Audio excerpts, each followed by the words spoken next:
So I'm going to talk about magnetic field, and I hope that for you get something, you recognize your baby hidden behind this. But okay, don't ask me where exactly. I can't tell you this. So it's about essentially the work was motivated by spectral asymptotics.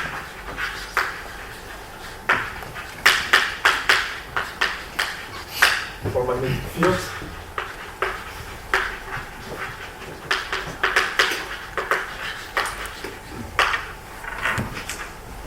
And by asymptotics, I mean semiclassical asymptotics. And this is more or less the same kind of asymptotics that in the previous talk when you look at high energy of the Laplacian. But I have a small parameter, so instead of writing the Laplacian, I write h bar square Laplacian, and then I look at the limit where h bar goes to 0. But essentially, it's the same kind of asymptotics. So it's not sub-riemannian, but it's magnetic Laplacian. So Laplacian that you kind of twist to the pure magnetic field, no electric field. So it's not the standard Schrödinger equation, it's just the pure magnetic field. And we'll explain all this. And I have to say now that this is work done jointly with a number of co-authors, collaborators, in essentially 2 papers. So there is 1 paper, I'm at the last the other one is not published yet, but it will appear soon. And so the collaborators are Frédéric Faure, Bernard Helfer, Yuri Kordyukov, Nicolas Raymond, and that's it. Okay, so the tools that we are using, so we are using some symplectic geometry. So I kind of assume that you are going to be familiar with symplectic geometry, or because you know, at least a part of this community knows contact geometry. Then I will use normal forms, so you also are familiar with this, normal forms. In the symplectic case, but also in the quantum case. This I'm going to explain, of course, in details. And it also uses microlocal analysis.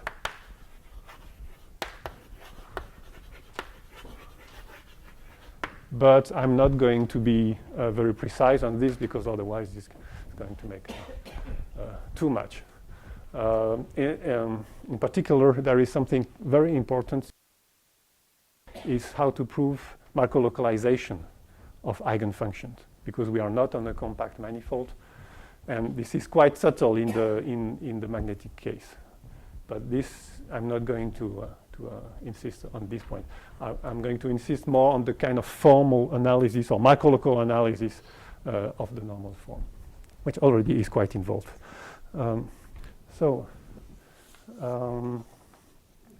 Let me start with some very naive description of what is a magnetic field.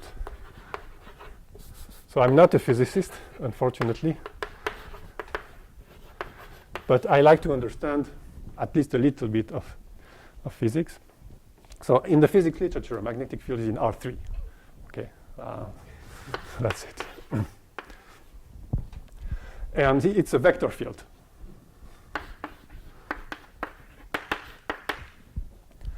And if there is, so this vector field is not any vector field. You have more or less the Maxwell equation,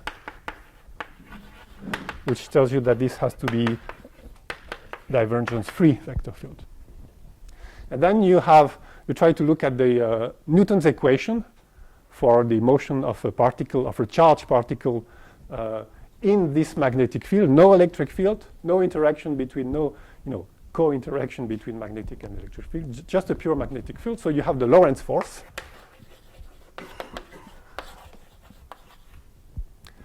Which is something, I'm not going to write any physical constants. So I'm sorry for this. So this is something like Q. Q is going to be the position. Q is Q1, Q3, Q2, Q3, position. Q dot is the velocity, and you have a wedge. So this is the Euclidean wedge product or cross product in R3. And therefore, you have Newton's equation. Q dot dot is Q dot wedge B. Okay. And so there are two very simple facts about this. The first very simple fact is that, let's say, the kinetic energy is conserved.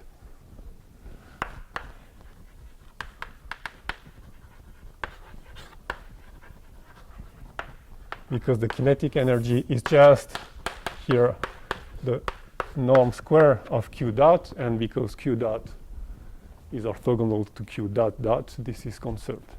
Okay. And the second very simple thing that I want to mention here is that in the case where B is constant, then you can completely solve this. If B is a constant vector field, then you open your physics book and you find a very simple solution. This is sometimes called the cyclotron motion or the Larmor motion. So the motion is just circular motion, and so this is, we are in R3, so it's not exactly circular motion. You have R2 here, R here. You have your, suppose B is something like this, right? So there is one part of the motion is just translation, uniform translation in the direction of the field. So the direction of the field is going to play a very important role. So you have some translation in this, but you have to couple this translation with kind of rotation, like a constant helix around this. And this is completely explicit. Constant speed, constant angular speed. Angular speed is of the size of B. And radius, this is the Larmor radius. So this is interesting quantity. This of the size of square root of the energy divided by B. So even if the energy is very small, if B is large, you can have something, spinning very fast. Okay, these are the. So now, because we want to do more mathematical stuff, we need to put this in differential geometry.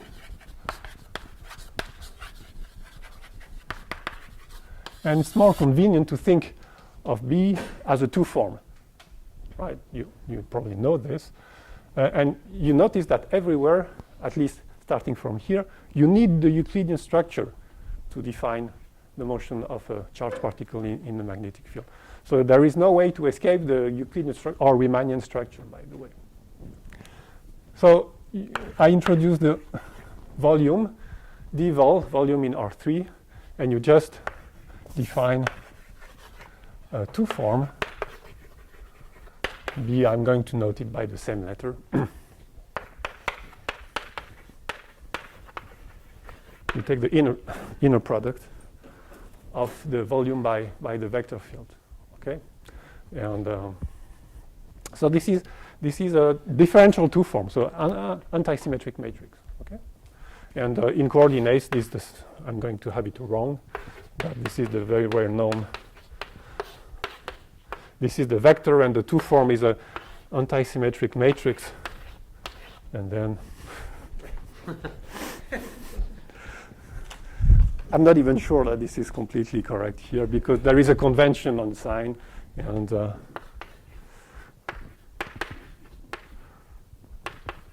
then minus. Something like this.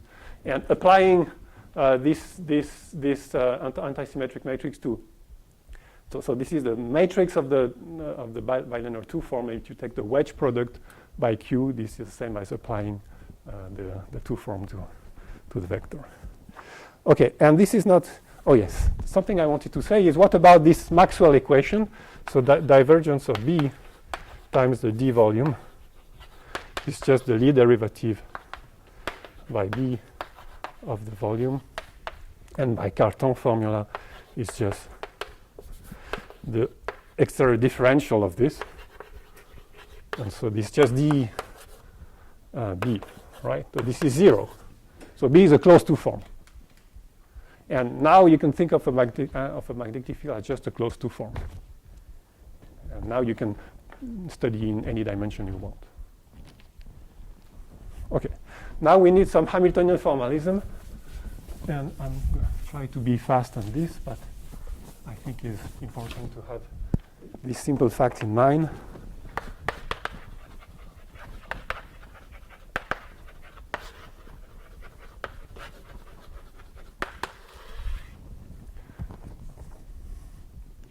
So I want to do some symplectic geometry. So I introduce the phase space.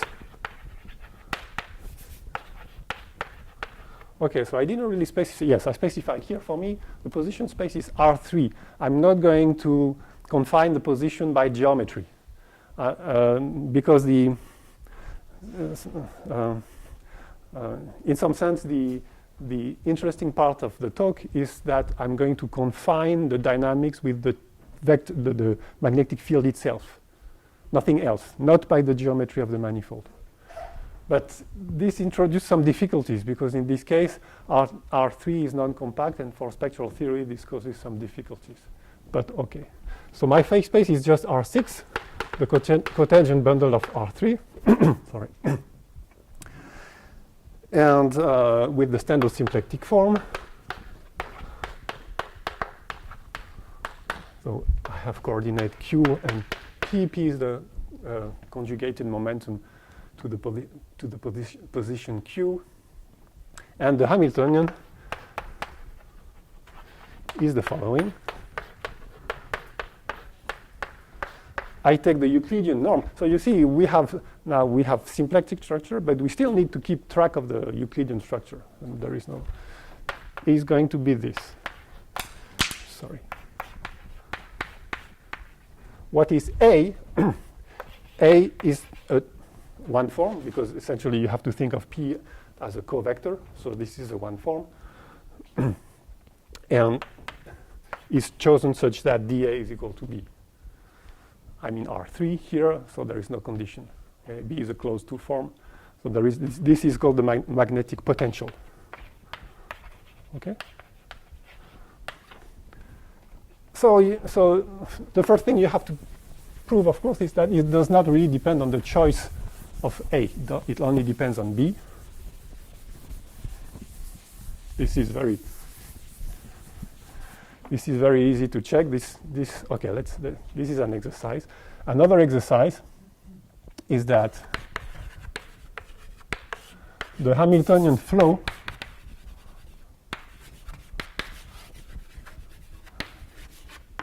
of this Hamiltonian is the same as Newton's equation. So maybe there is some factor. I think you have to take divided by 4.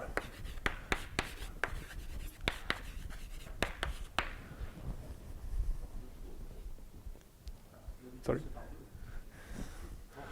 Yes, but maybe in Newton's equation you need some 2 here.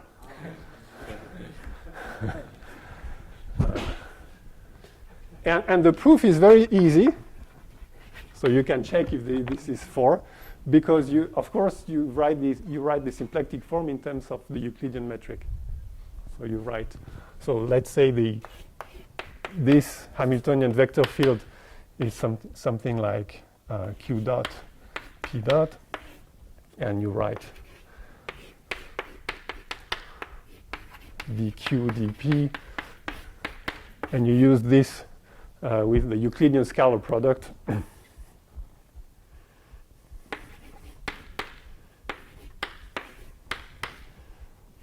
Or maybe, no. I think the standard sign convention is this one.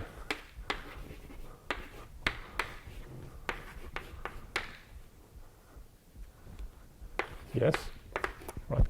And then you write that this should be equal to minus, so my sign convention is that the Hamilton vector field is defined by minus the differential, and you compute the differential of this is something like 2 p minus a of q, and you have dp minus 2 p minus a of q.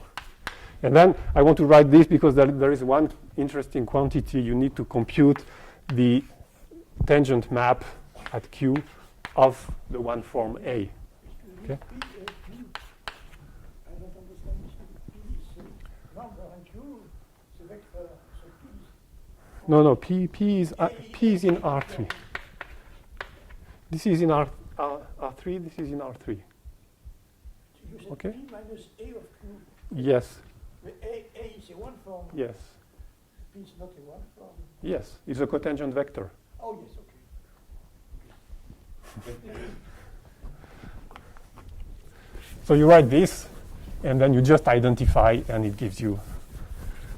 So I can write what it gives you by just 2 lines, something like this. It gives you q dot. So first it gives you, of course, that q dot is 2 p minus a. So p is q dot divided by 2 plus a. And then you compute q dot dot, and this is why I want to write this, because it's interesting. Let's divide by 4. And this is something like t, the transpose of tqa of q minus tqa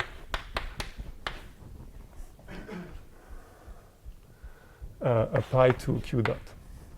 And what is this? Why do you have a transpose? Because you put this here in order to identify. There is a dq here. And what is this? Transpose of tqa minus tqa. So this is the linearized map of this R3 to R3 map. And you take the anti-symmetric part. So this is twice the exterior derivative. So maybe it's not a 4 here, maybe it's a 2. Okay, and then you have it. And this applied to this is exactly to be in terms of matrix, in terms of in terms of vector field, this is this q dot. Okay, and so this is Newton's equation. So this is very simple. And the last remark is, if maybe there are people that are interested in, I know there is quite a large community of people that say, okay, we know more or less everything about geodesics in the Riemannian case. So you say, why not study the, sub-Riemannian case? But some people say, why not study the magnetic case? So the magnetic trajectories of the magnetic geodesic flow. So what usually these people do is you can introduce this map qp tilde qp just by saying that p tilde is p minus a. This is not symplectic, of course. Well, you check, this is not symplectic, but what it does, so let's write the name. What it does is that it pulls back the symplectic form into a new symplectic form, which is very easy to write. It pulls back the canonical symplectic form into itself minus b. So minus something like this, when this is just the projection on position. Okay? And so this kind of twisted symplectic form, and this is very often the setting of people doing Riemannian geometry with magnetic field. But for me, it's not very convenient because I want to quantize everything. So for me, it's better to keep the canonical symplectic form. So I'm not going to have this point of view. Okay, so now about the Laplacian.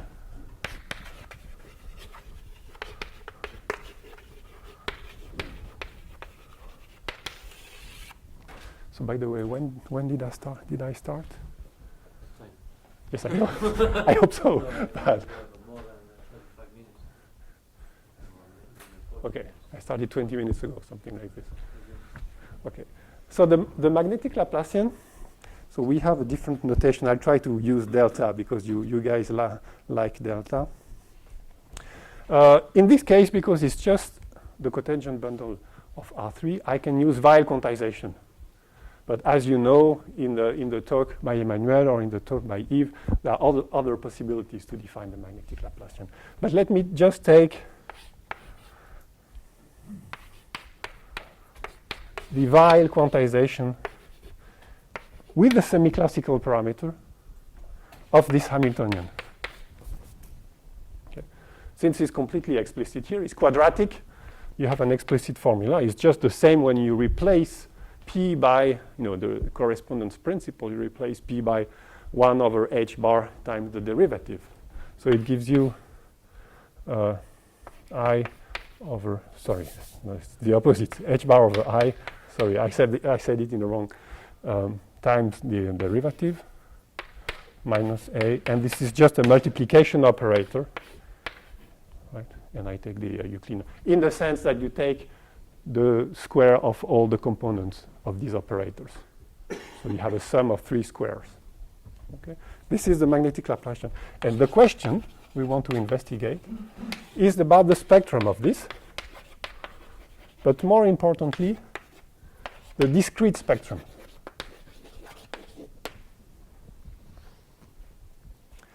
In the semiclassical limit. In the limit.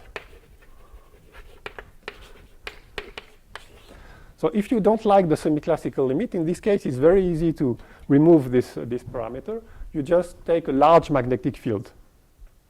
It amounts to the same after some trivial rescaling. Okay, so this is the limit of strong magnetic field. It's the physics, so it's very interesting for physicists. They really study this in current research, how to have confinement, classical or quantum confinement, when you have a charged particle in a strong magnetic field. And I think in Grenoble you are one of the best places where physicists do this, but maybe there are also other places. The problem, as I said, is that it's not obvious that you have discrete spectrum. The spectrum can be completely continuous. And one of the first very thorough study of the magnetic Laplacian was done by Avram, Herbst and Simon in 78. And they prove, well, following some previous works by Kato and so Ikebe Kato, other people, they prove what they call the diamagnetic inequality, which in the 2D case, so by 2D I mean dimension of R3 is 2. So symplectic dimension is 4. They prove something like, so they prove a lower bound for the quadratic form of this form. So in the 2-dimension case, B is just a function. So I take just the modulus, the real valued function. I just take the absolute value of this. And then for every test function U, this is a lower bound for the Rayleigh quotient.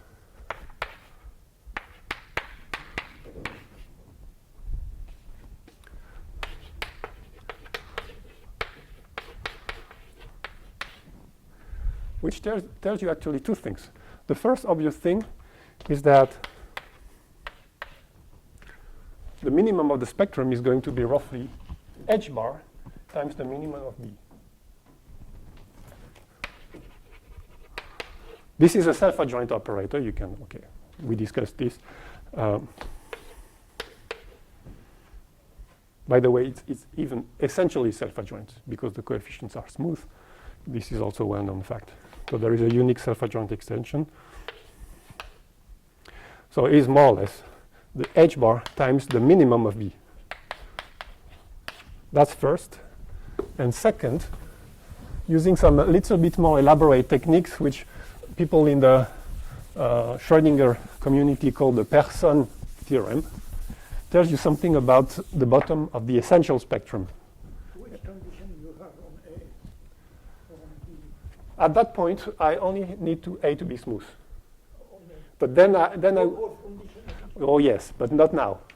But very soon I have to impose that A is in some good class of pseudo-differential operator, essentially.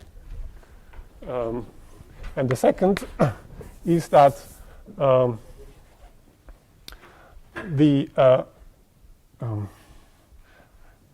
priori, what you know about the essential spectrum is that it could start. It's not optimal, but it could start at the lim inf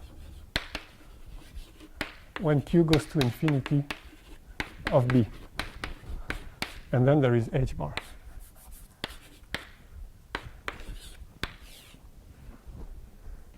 So now you have a very precise picture.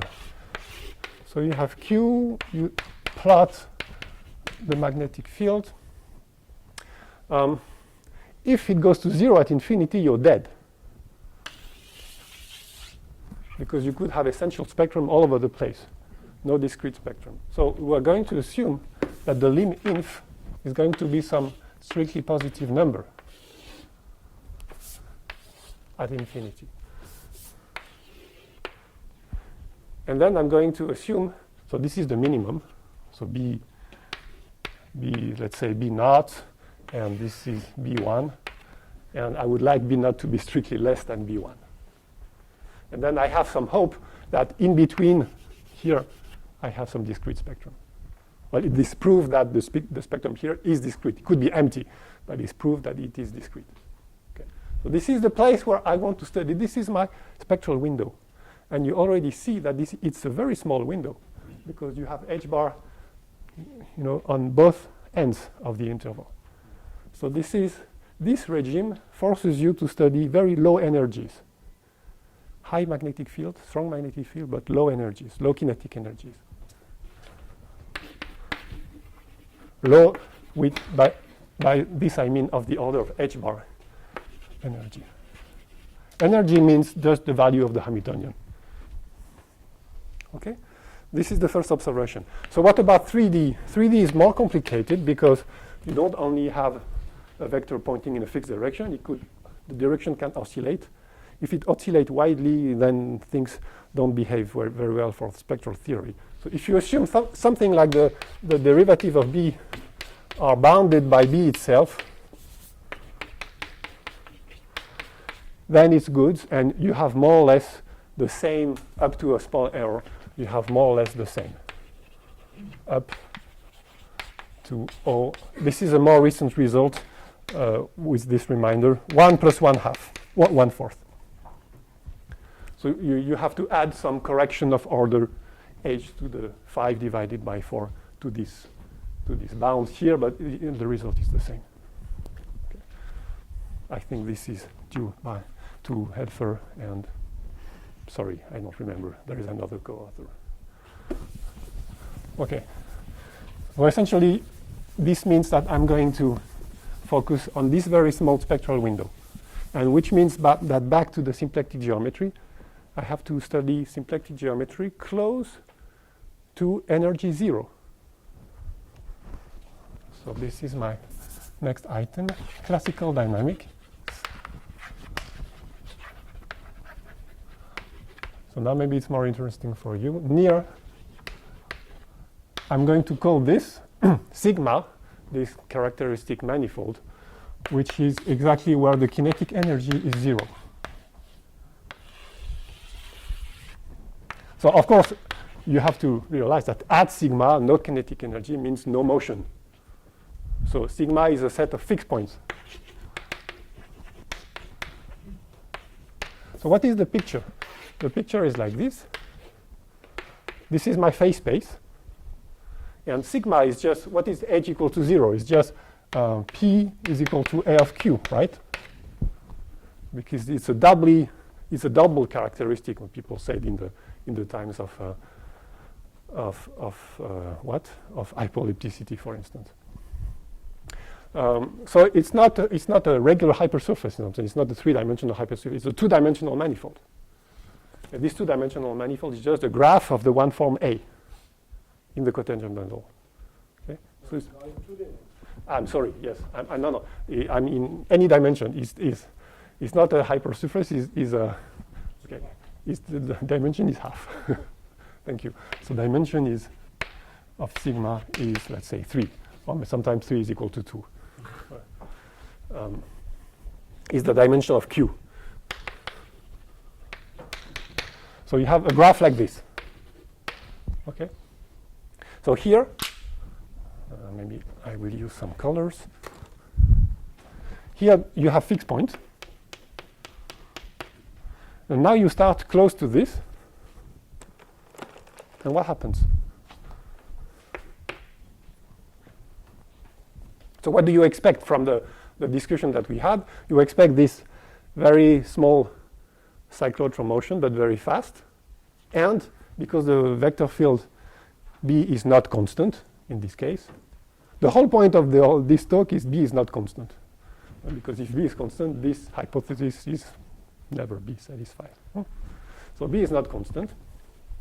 So when B is not constant, you have a drift. I will come back to this drift because it's one of the most important feature of the dynamics. So you have this cyclotron motion, but because it's not constant, there is a slow drift.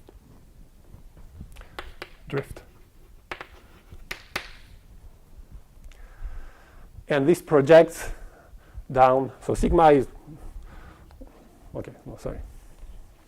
And the motion of, let's say you can imagine, this is not a physical point, but you can imagine somehow the center of these circles. And so you have the trajectory of the center. And this is well known in the physics literature. It's called the guiding center. Guiding center motion. And now our goal is to describe this, actually to describe the whole picture. Describe the whole picture dynamics for not all times, but very long time dynamics of this. And we are going to use effective Hamiltonian. Effective Hamiltonians on, let's say,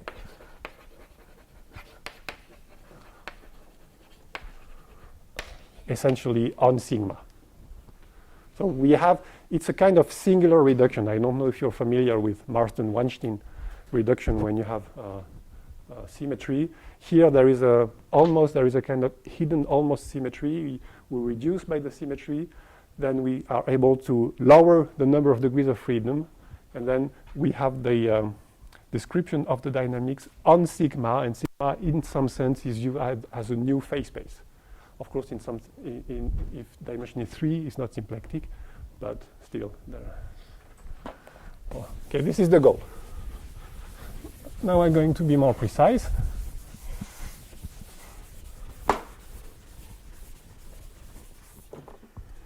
I think. Maybe I have to skip some things.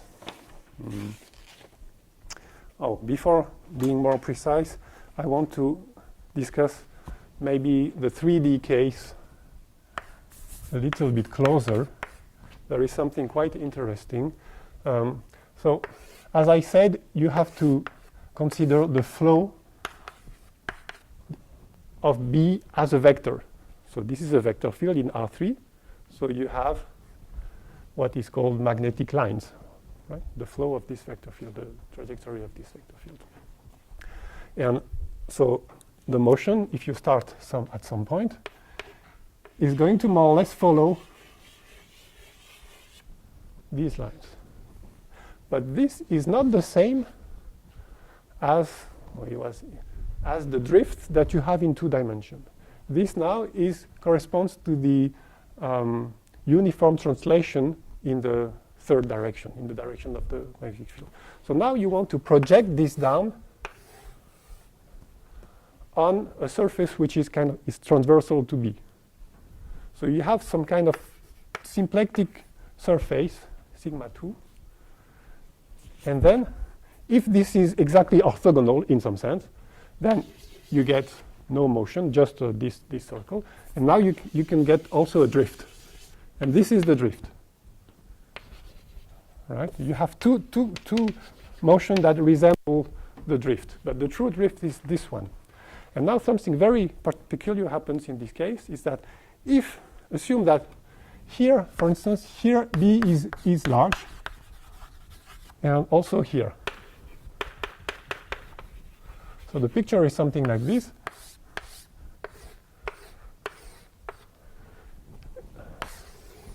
So if you start here, then you have no room. Remember, this is a volume-preserving vector field. So you have no room, you have to go back. So you do this, there is no room, you have to go back. So you have an oscillation like this. And you could also pick up another flow line. Go back here, and go back here. Right? Because the fact that you follow the flow line is just an approximation. And you get this kind of shape, quite complicated, that people call magnetic bananas. We did not invent this, but yeah, I think it's very nice.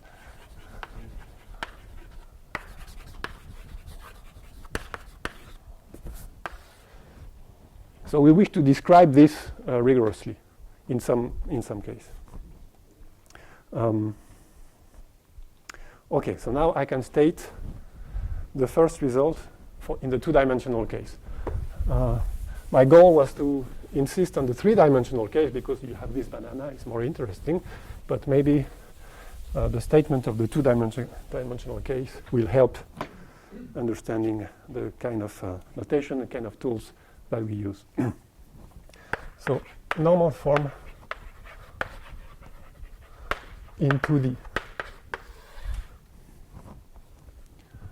So this is what was done in collaboration with Frédéric and Nicolas. I'm going to state something. There is, maybe I can write it here, there is some very important here, very important relationship between sigma, the magnetic field, and the symplectic form, which is the following. Look at this map J, which is just the parametrization of sigma. J of Q is Q A of Q. Right? Takes a point Q and give you the corresponding point in sigma. Sigma lives in a symplectic phase space, so is able to touch the symplectic structure. So you can pull back the symplectic structure by this map. And this is B. So if there is one thing you have to remember is maybe this one. So you have three objects, and this is the relation between these three. So, and this is in any dimension. In 2 dimensions, here is the result.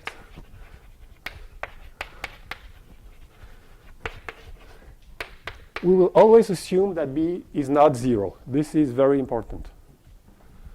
On some open set, let's say on some connected open set. Right? So this is B whatever. For instance, is 2D, so it's just a function. It's just a scalar. This scalar is not 0 on some open set. And we're going to do a normal form corresponding to this open set where B is non-zero. So there exists a corresponding open set, omega tilde, in the normal form space, which is also, of course, something like R4, but I'm going to write it as C2 because it's more convenient. I have two variables, Z1 and Z2. Okay. And there is a symplectic map.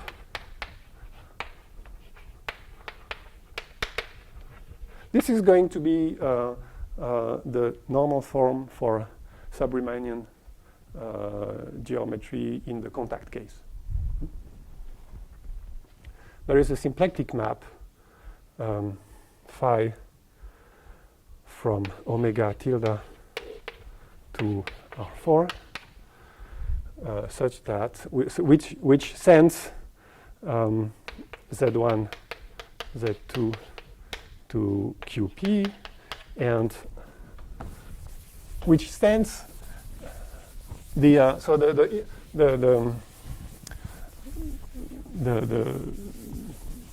characteristic manifold sigma corresponds to just an axis. We have chosen Z1 equal to 0, and I don't know if this is the best choice. But so you take the axis, so it's a two-dimensional surface, and this is sent to sigma by phi. So here, you have Z1, Z2. You have this sigma here, and phi goes to Q and P, and you have sigma here.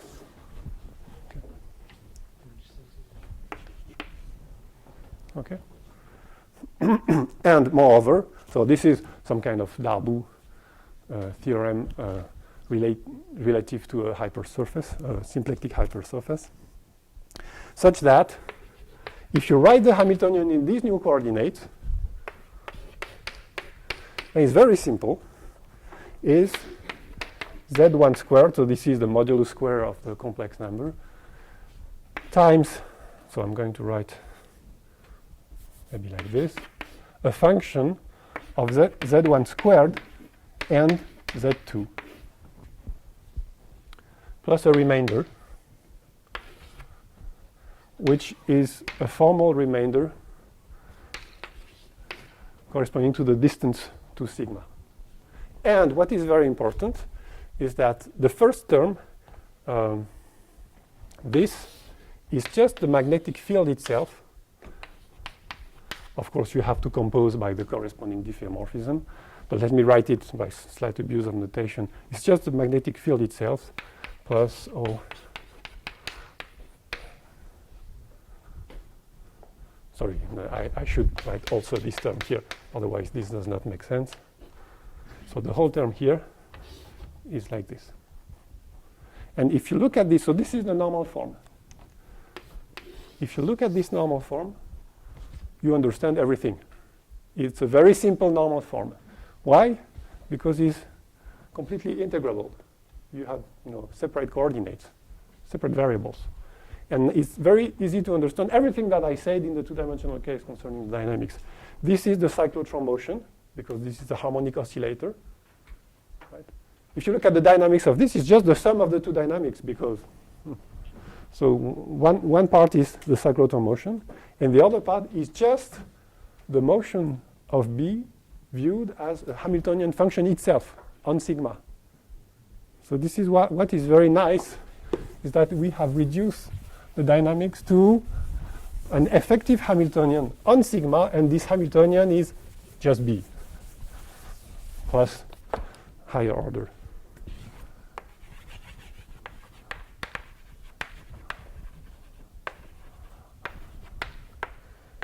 It's just B, so assume B is positive, so there should be some absolute value.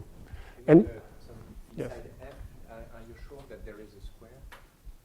Of course, that's the point, because F commutes with this in a smooth way. That's very important. It commutes with the quadratic harmonic oscillator.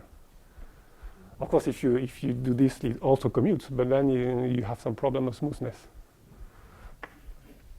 No, it's very important. And then, sorry, thank you. Thank you. It's just B. So Z2 is a new variable on sigma, because this is transversal here. This is a simple transversality computation. But you have to multiply by a constant, because now Z1 square is a constant along the trajectory, because this is an integral of motion. It's completely integrable. So you see the motion is very slow, because this is small. This is more or less the distance to sigma squared. Right? Remember, Z1 squared. This is the distance to sigma. So it's very small. So it's a very slow dynamics. But in the Z2 variable, it's not small. It's just because you have multiplied by something which slows everything down. And so you can explain everything with this. And the quantum case is also not so difficult.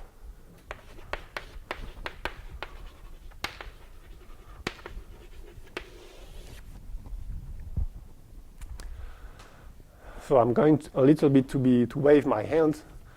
So there exists some unitary or microlocally unitary. This is not very important at this point. Operator U, depending on the semiclassical parameter, on my Hilbert space, which conjugates the magnetic Laplacian to the normal form, to the quantization of the normal form.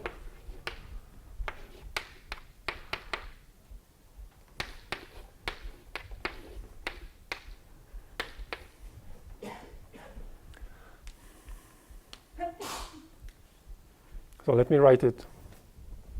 Let me call this H naught. So I quantize this. This is what I want. And then, of course, I have some remainder. I have first a remainder which corresponds to what is here. So this one, everything here commutes with the harmonic oscillator, with the quantization of the harmonic oscillator. So let me call it I H is the quantization of the harmonic oscillator. So you can, write everything in a reducible representation of this oscillator, which just means Hermite functions. And there is another remainder, which is you cannot really avoid, but which is locally zero. How do I want to? No, sorry. I will put everything here. So this one is not microlocally zero. Is O of infinity corresponding to the distance. So the distance of sigma to sigma is flat. Okay? This is the normal form.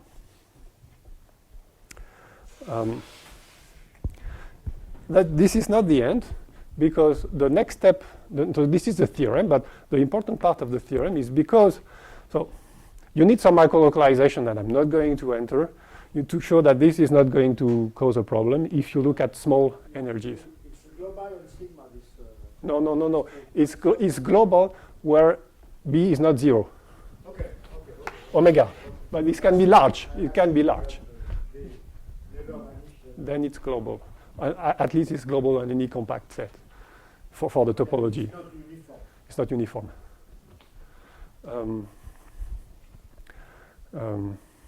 So what is important? So this is not going to be a problem. If the energy is small, this is going to be a spectral correction of order O of H infinity. This one. And this one, since it's commute with the harmonic oscillator, I'm just going to split it into the eigenspace of the harmonic oscillator. And what is very important is once you fix an eigenspace, that's the quantum number, n, that you fix the nth Hermite function, you restrict the restriction of the Laplacian to this space, which is not a finite dimensional space because it's a harmonic oscillator only in one variable. So you freeze only Z1, but Z2 this is essentially L2 of R in the variable Z2. Okay? And this is a pseudo-differential operator.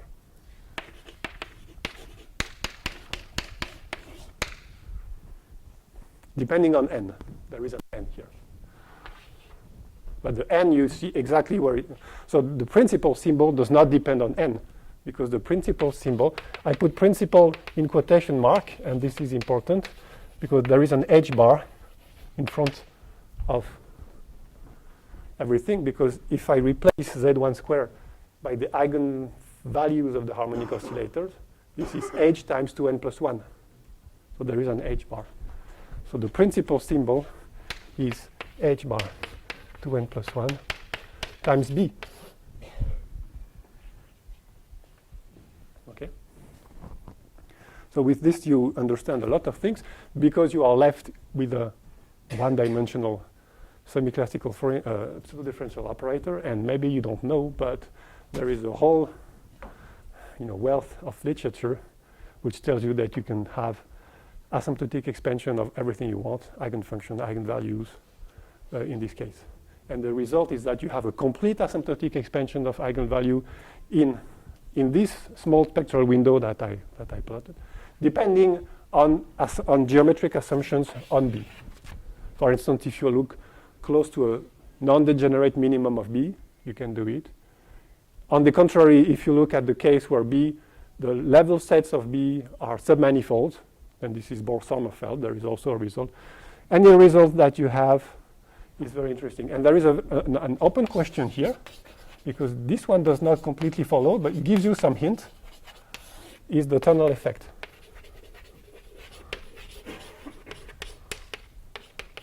Suppose you have, no picture here. Suppose B has, for instance, two wells, like this. Suppose then you have localization here and here. And can you compute the tunnel effect, the interaction between these two regions? And this is not clear. For one-dimensional case, in the case of standard Schrödinger operator with electric field, there are some results. But the result is not very easy to pull back to the original problem because of remainders like this. Actually, exponential decay of the eigenfunction outside the Yes. This is Agmon estimates. Yeah. Yeah. So, and this is completely open as far as I can tell. There is no even conjecture for the formula, because you have to understand what is the Agmon distance here. There is no, people don't even conjecture the formula. And this should give a very, if you believe that this normal form is actually better than it is, it gives you I think a very nice, very natural candidate for this conjecture. So I have maybe only 5 or 10 minutes to talk about the main subject. No, I'm kidding. To talk about the three-dimensional case. The last word that I can add here is that, okay, you have all these asymptotic expansion of eigenvalue, and I think for you people interested in Riemannian or sub-Riemannian geometry, the terms, they involve kind of Riemannian quantities related to B, some kind of curvature and stuff like this. It would be, I think, very interesting to know what the terms are in terms of B. We have only computed the first two terms. Right. But in principle, everything depends only on B and on the Riemannian geometry of B. Okay, now the 3D case. So the picture is the same here. We have, I'm going to do this picture. I did this picture a number of times. Let me repeat it again. And, okay. Let me state, and I wanted to show you the proof, but maybe I don't have much time. Let me state the symplectic normal form.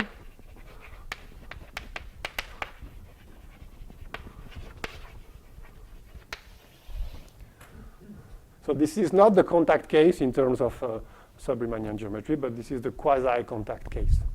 And there is a normal form which, in terms of symplectic geometry, is a pre-symplectic normal form. Right? Because we want to do normal form of the restriction of omega to a three-dimensional manifold, and it's going to have maximal rank 2. So there is some Darboux theorem. But let me state. So my assumption, so now I'm not going to try to, I think this would be quite interesting to do, but we didn't do it. I'm not going to try to extend this as a global normal form. I will localize near a point, but I will tell you exactly the different geometric conditions. It's much more interesting than in the 2D case because there is there are 3 successive hypotheses that you can make, giving to 3 successive normal forms. And the first assumption is just, so let me call it H1, is just that B is non-zero. Let's fix a point. The origin, for instance, is not important, is not 0. And then there exists also a symplectic map from R6 to R6. So I will use my notation x psi here, and here this was q and p, and here my sigma is given by, don't ask me exactly why we choose this notation, but it's going to be given by, so this first one is natural notation. First x1 and xi1 are 0, but then we need also xi3 is equal to 0. Why not? This is a choice.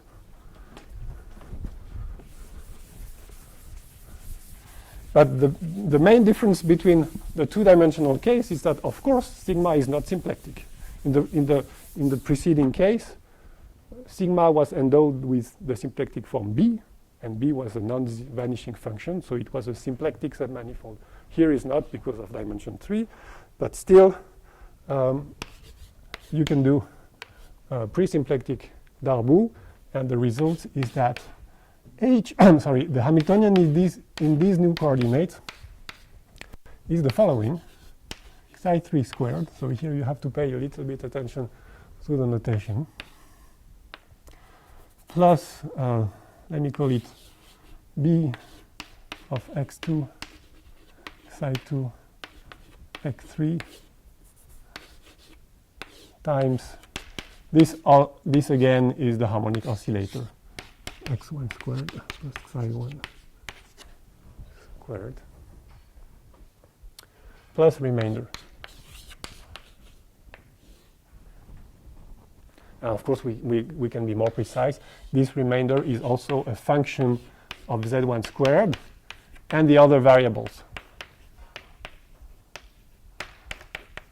And in the end, there is a global remainder, of course, of order infinity. Okay. And what is B? Is the norm of B, norm of the vector field. Okay. So now there is a difference.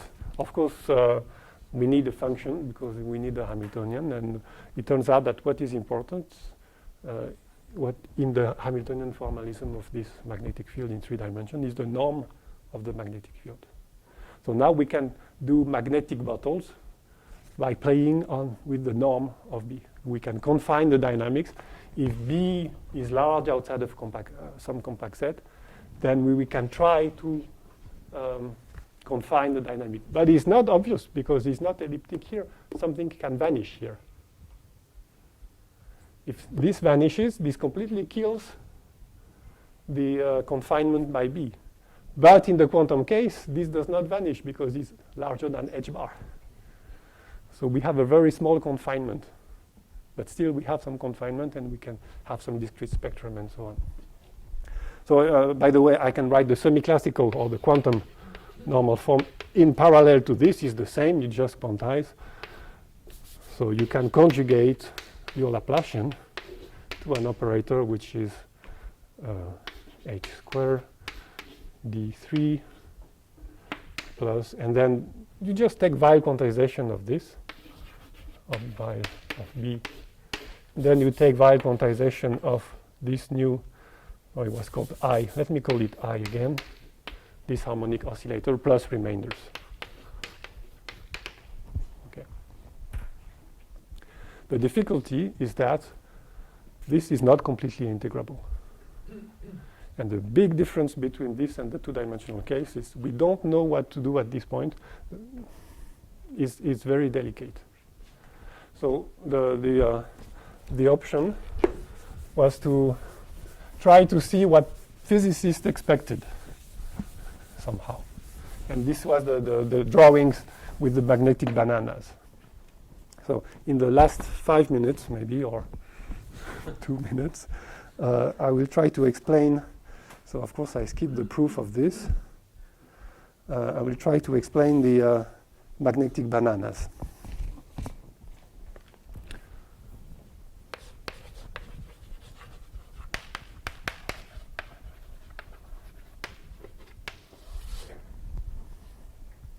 So what's the idea? The idea is, okay, this is not completely integrable, but at least if you forget about this term, it commutes with this harmonic oscillator. So this is the first reduction, the cyclotron reduction is always easy in this case. So it means that you can assume this is a constant. Even in the quantum case, you can assume this is h bar, or 2n plus 1 times h bar. But 2n plus 1 times h bar is going to be interesting only if n is equal to 0, because otherwise it's more complicated. So we take the first Landau level, if you know what it means. We take n equal to 0. So this is equal to h bar. I'm going to mix classical and quantum, but okay, because I have only 2 minutes. This is going to, so you can fix this, but still you have a two-dimensional pseudo-differential operator. So you don't know what to do. But you want to exhibit these magnetic bananas. One way to do it is to, in this case, you want to have something like x3 squared. Because if you have this, then I have a new oscillator in psi3, x3. How to do this? Of course, it's just Taylor expansion. So we are going to assume, this is our second assumption, that the norm of B admits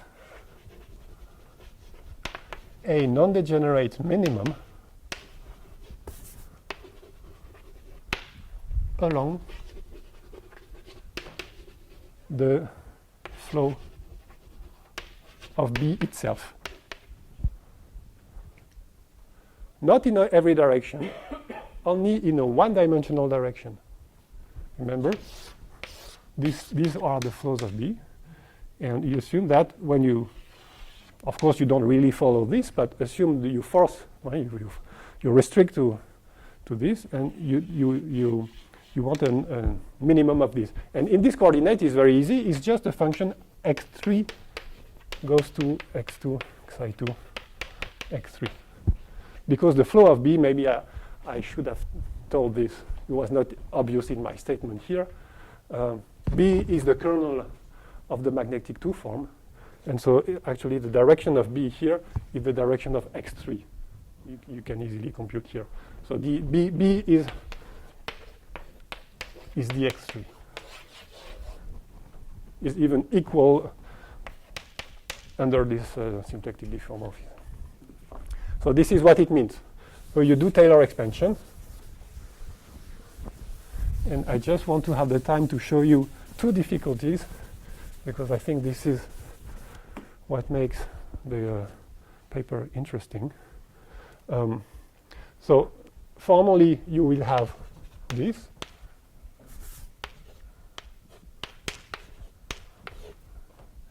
X3, and now you have to center your analysis at the minimum. So you have a function, the minimum is a function of Z2, x2 and xi2. So this is your new variable,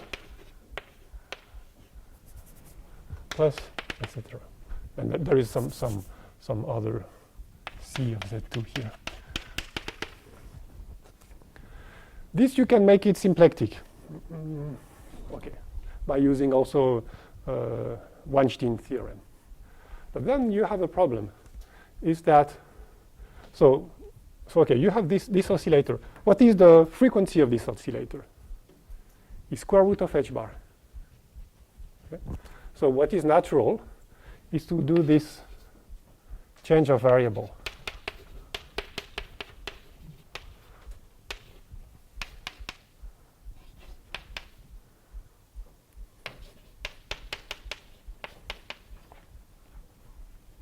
Some. This is a symplectic change of variable which transforms this into a nice harmonic oscillator of this form.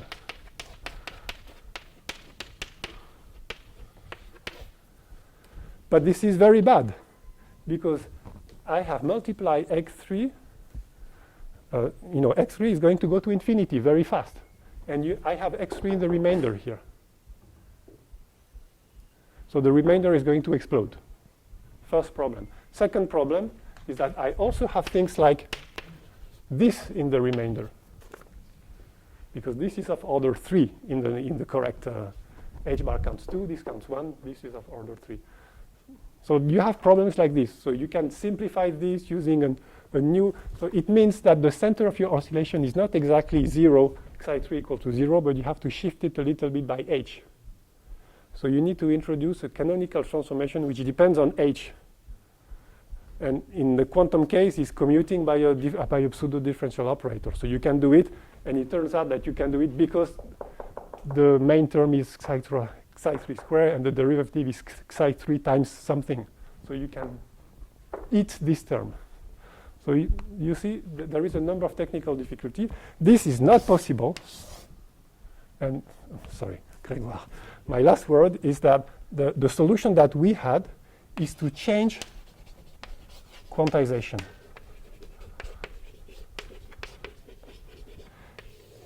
And if you know a little bit about Hamiltonian dynamics of magnetic field, this amounts to change the symplectic form. Of course, you are not allowed to do this. So in the end, you have to go back to the initial symplectic form. But if you change quantization, you can replace xi3 by square root of h xi3 without touching x. So it's not symplectic, but you can do this. The problem with this is that you have to change also xi2. And then you need to do an Egorov theorem in a suitable class of pseudo-differential operators for which xi2 has a particular behavior. But this is very technical. So I think this is one of the main technical part which is interesting, is that you do this scaling. This scaling corresponds to the magnetic bananas in quantum terms by changing quantization. And there is actually some literature that we found by Benettin on the purely Hamiltonian case, where at some point, without a lot of justification, but at some point he said, I have to scale the symplectic form. Otherwise, I cannot control anything.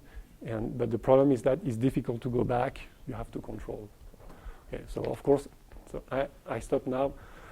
But I think if you want to read the paper, you should spend some time on this part, because this is what I find the most interesting in this paper. Thank you very much.